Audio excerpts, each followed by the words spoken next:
When the economy stalls, regular banks hold on to safe investments instead of lending.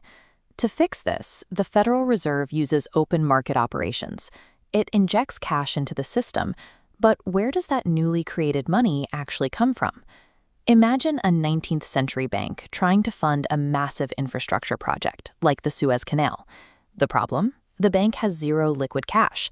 Its entire wealth is locked up in safe, static government bonds.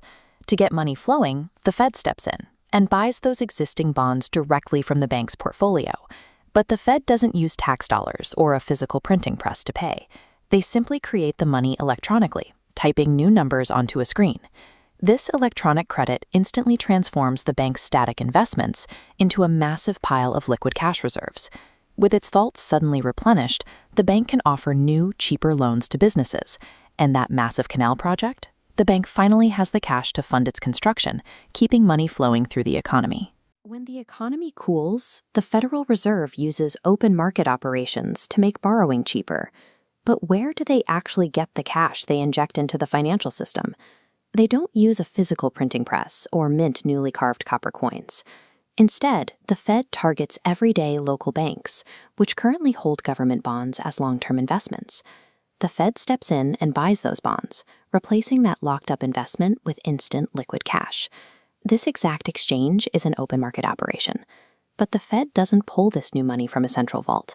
They simply create it electronically, typing new numbers onto the bank's digital screen. Because the Fed can increase the money supply with a keystroke, the local bank suddenly has a massive surplus of cash that didn't exist yesterday. To make a profit, the bank must lend that surplus cash out to consumers. The sudden flood of available money drives down interest rates.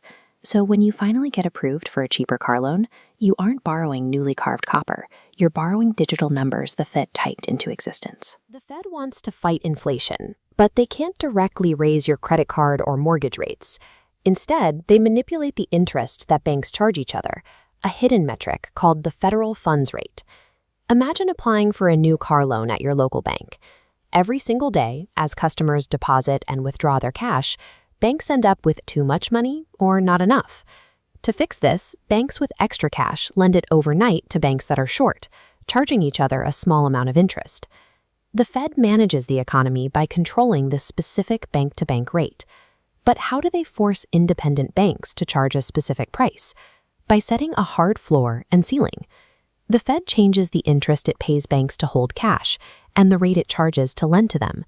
Banks won't lend for less than the Fed pays and won't borrow for more than the Fed charges.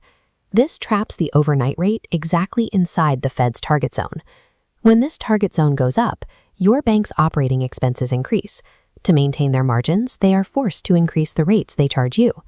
So when you finally sit down to sign that new car loan, your interest rate was directly shaped by what your bank paid another bank the night before.